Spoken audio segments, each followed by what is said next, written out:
Barishal city corporation প্রতিষ্ঠার ২৩ বছর পার হলেও আধুনিকায়ন হয়নি নগরীর বর্জ্য ব্যবস্থাপনা।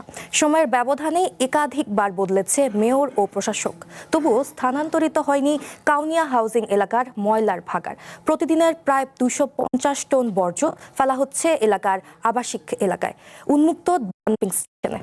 ভবিষ্যৎ হোক নিরাপদ, বিনিয়োগ হোক বিশ্বস্ত, আর আমার পছন্দ সল্ট বে। ওয়েলকাম টু সল্ট বে।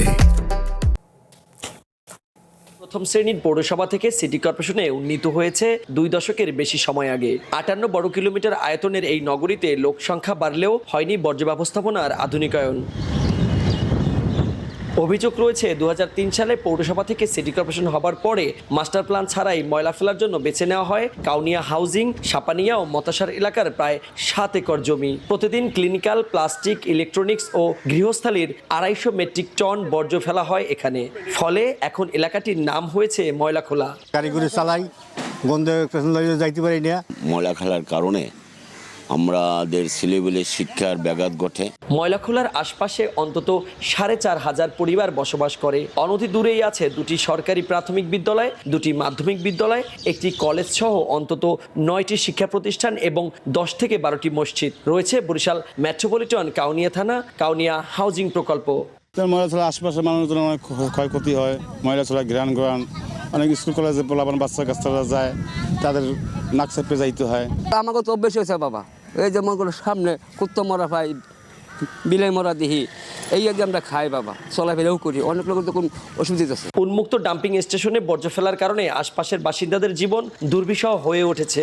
সেই সাথে ময়লা আবর্জনা গিয়ে মিশেছে পাশের সাপানিয়া খালে, আর সেই খালের পানি যাচ্ছে কীর্তনখোলায়। এতে দূষিত হচ্ছে কীর্তনখোলার নদীর পানিও। মুরব্বীগণ, পোলাপানগণ সবারই অসুস্থতা সবারই লেগে থাকে। এলাকার বাসীর দাবি যত দ্রুত সম্ভব এই ময়লাখোলাটা সরিয়ে দিন।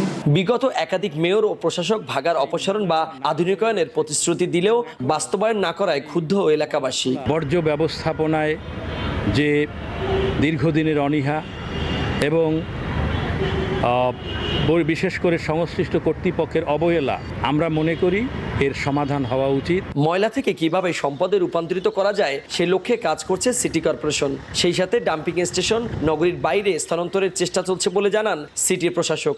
দ্রুত স্থানান্তরিত করে অথবা এই জিনিসকে কিভাবে আমার রাজস্ব খাতে বা আমার সম্পদের পরিণত করা যায় সেটা আমরা চেষ্টা করব। বর্তমানে ৩০টি ওয়ার্ডে বিভক্ত এই সিটির বর্জ্য অপসারণে কর্পোরেশনের পরিচ্ছন্ন শাখায় স্থায়ী অস্থায়ী ১৫০০ কর্মী নিয়োগে রয়েছে।